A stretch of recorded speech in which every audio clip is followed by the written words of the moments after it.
Denge gel, denge Kurdistaniye.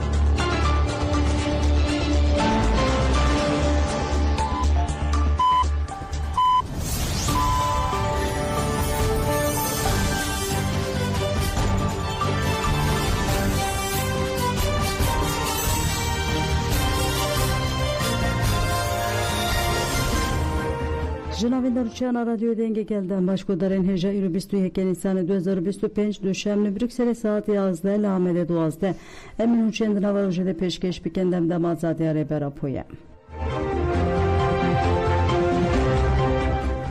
Şanlıurfa Dem Partiye bu hevditine berbe İmraliye ve Bereket endamın Şanlıurfa İmraliye Dem Parti Pervin Buldan u Pariz'e ve büroya kıyasel Salifayı Özgür Erol bu hevditine bu rebe rapore berbe grava İmraliye ve Bereket'in ve hevditine siyeminde legal Pervin Buldan usırı süreye önder her bu hevseruken girtiyen Dem Partiye Hevseruken Dem Parti Tülay Hatimoğulları Tuncer Bakıran, Pariz'in büroya kıyaset Salih Cengiz Çiçek, Faik Özgür Erol siyaset medar Ahmet Türkji Amade bun rebe rapo de hevditine büste hafte sıbatete tevi endamın şandı İmraliyo hevalenin koyun girdiği banga ayşti ucuvaka demokratikir. Endamın şandı İmraliye'den partiye sıra süreye önderu Pervin Buldan da çarçop evajüyede dedenin nisarede bir seru komar Tayyip Erdoğan hevditin kere bu. Leben de buku endamın şandı pişti hevditine biçin İmraliye. Lebelece endamın şandı sıra süreye önder tıpazlı nisanede kriza dilder baskir. Önder hejil İstanbul ile nekhoşhane lebeşa leherina avarte te tedavi kirin.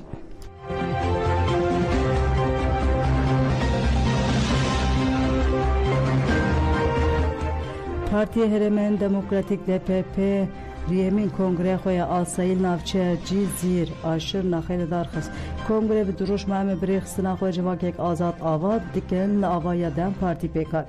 Peşi endama Meysa Partiya DPP Berivan Helin Işık Ağbi Balk Şanser Giringiyari xısın bu yine parlamenter bajer Nevroz Uysal Aslan Jibangare Berapu Heviyen Civake Nırxan. Pişte haftıran hilbijarten pekat Aynur Elçoğlu Beger Aşkın ve ke hevsevke nuyen DPP aciz rehatın hilbijarten.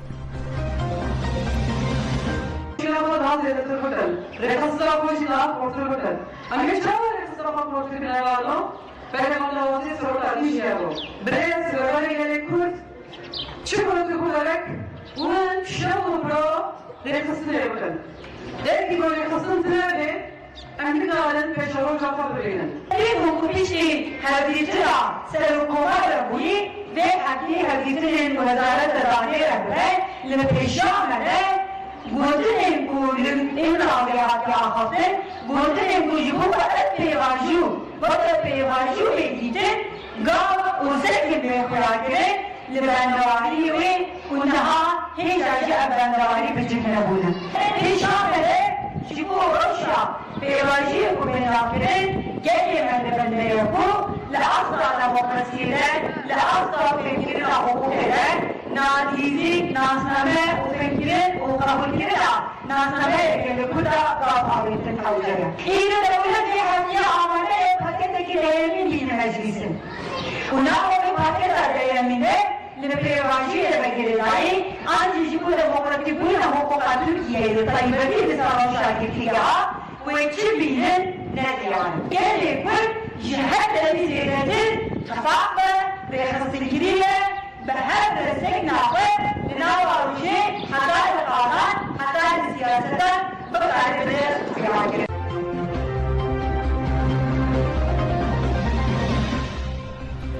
Cibu pevaju peşbekeved ve seraskenin kanuni verekirim.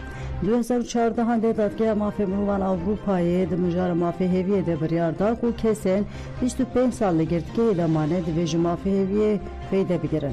Tebi 11 salan Türkiye tugav naveti. Komite Vezirana Konseya Avrupa'ya bu Türkiye ku gavin şember baveja hatta iluna 2025 andem babu. Le nahaji tebi pejme derbas kuye hina tu peşketin tüneye. Cigera sevkate baroy Ahmede Parezer Şilan Çelik derbare mafhevi daxevi. Şilan Çelik bu hadi beje rakirna ceze davekine yara Türkiye demekenez de pekat. Vek alternatif ceze mühabbete giran anin. Dali kesin ku ev ceza lehatiye birinde mafhevi giringe. Divê mijarê de hewce bi serrastkirin qanûnî heye û bi taybetî jî bi vê pêvajoya hatiye destpêkirinê de. Girîngek û mafê hêviyê bi rojevê û di serî de ji bo Birêz Abdullah Öcalan girtiyên siyasî bênasîn. Divê di rejima înfazê de serrastkirin bêkirin.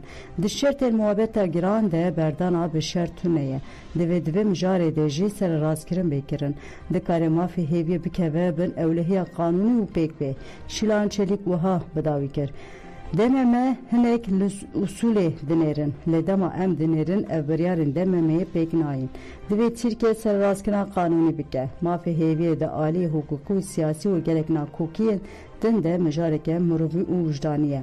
Kesên cezê muebetê lê hatine birîn demek dirêj girtî dimînin û ev zirarê di aliyê rih û fîzîkî de peyda dike.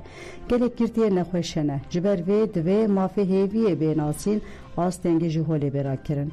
Ev de aliyê hukukî û mirovî de nikare bê qebûl kirin.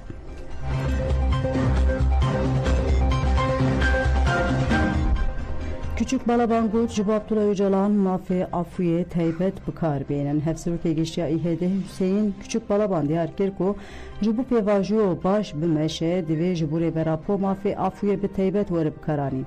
Li gurî xala Sedr Çaran ya destûra bingên ev maf jî ji bo Serokkomar Tayyip Erdoğan hatiye dayîn. Küçük Balaban cihêkariya di pergala adaletê de rexne kir û got dayikên 84 salê di girtîgehê de tên girtin.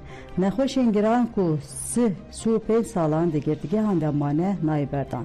Lê kesên mirov kuştin bi bahaneya tendurustiyê tên berdan. Ev cihêkariye û li dijî Kurdan sosyalîstan tê kirin. Küçük Balaban wiha dewam kir. Kujerên Hizbul Kontra, kujerê parlamenter Mehmet Sincar, kujerê Hrant Dink bi vî rengî hatine berdan. CPT, DMM û dadgehên Tirkiye girtîgehên Tirkiye weke îşkencexanê binav dikin. Tirkiye di pêvajiyekê dîrokî re derbas dibe. Ev kriz teva encama meseleya Kurd e. Eger tê xwestin ku pirsgirêk teva werin çareserkirin divê desthilatdarî Demildest ve Afûya taybet Abdullah Öcalan azad bike. Yan hûnê Afûyê giştî ragihînin yan jî ji bo pêvajoya baş pêş bike ve rêbazeke din bikin pratikê de. Ev jî Demildest serrastkirinin qanûnî ye. Divê ji bo selameta pêvajoya Abdullah Öcalan Demildest azad be.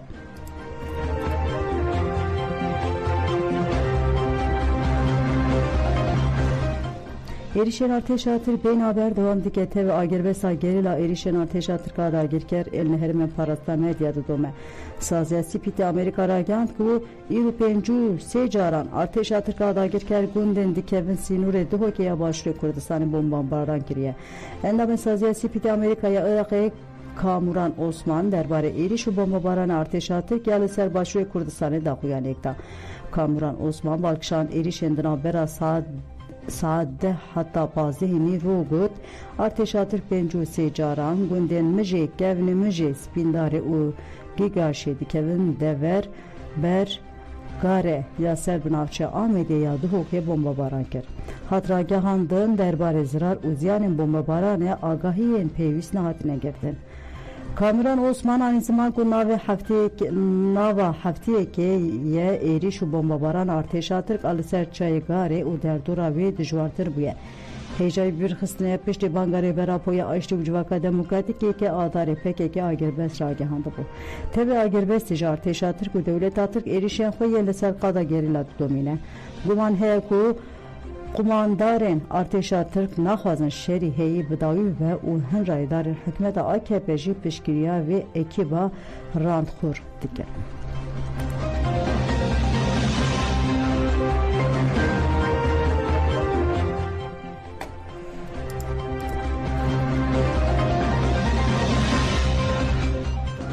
Devletê Yekbûyî Amerîkayê li Yemenê xiz 12 kes mirin û 30 kes jî birîndar bûn. Êrişên Devleta Yekbûyî Amerîka ya li hemberî Yemenê her ku diçe berfirehtir dibe.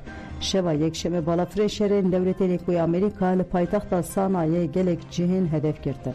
Li gurî Husiyan de encama van êrişan de 12 kes mirin û 30 kes jî birîndar bûne.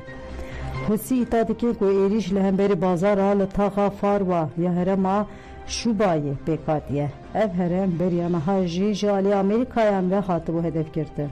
Hat diyarkirin ku li êrişên şeva yekşemê de heremên serokatî hatin hedef girtin. Ev êriş piştî êrişên Amerîkayê yên hefteya bihûrî li bendara nefte ya ras İsa li Yemen'e ku geleke saati bu kuştun pek hatiye.